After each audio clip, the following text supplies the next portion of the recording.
They said so many amazing things. My favorite thing that they ever said, there was this little girl named Emma. She looked like a mushroom. She was my favorite. Even though I wasn't supposed to have favorites, she was my favorite. And one day it was St. Patrick's Day, and we were painting these big 4-leaf clovers, bright green, and they were like big like this. And she came up to me holding her 4-leaf clover, and she said, yeah, Andrea, I'm gonna need some help painting my broccoli.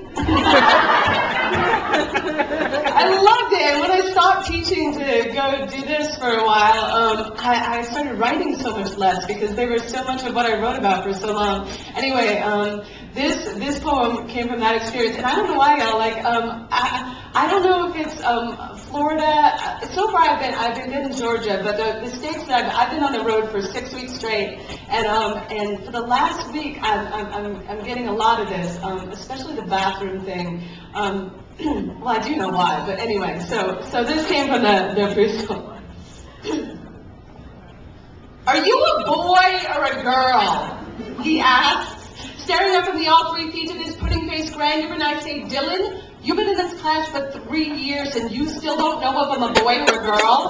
Well, then at this point I really don't think it matters. Do you?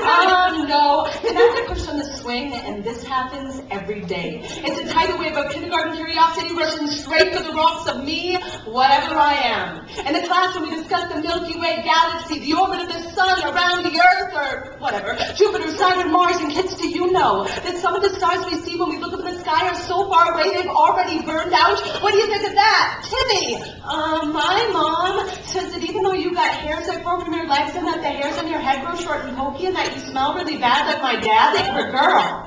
Thank you, Timmy. And so we come on the playground. She peers up from behind her pink powder puff sunglasses and asks, do you have a boyfriend? And I say no. And she says, oh. Do you have a girlfriend? And I say no. But if by some miracle 20 years from now I ever finally do, then I'll definitely bring her by to meet you. How's that? Okay. Can I push on the swing? And that's the thing. They don't care. They don't care. Us, on the other hand. My father sitting across the table at Christmas dinner, gritting his teeth over his still full plate, his appetite raked away the intrusion of my haircut. What are you thinking? You used to be such a pretty girl. Frat boys drunk and screaming, leaning out the window of their daddy's SUVs. Hey, are you a faggot or a dyke? And I wonder what would happen if I met up with them in the middle of the night.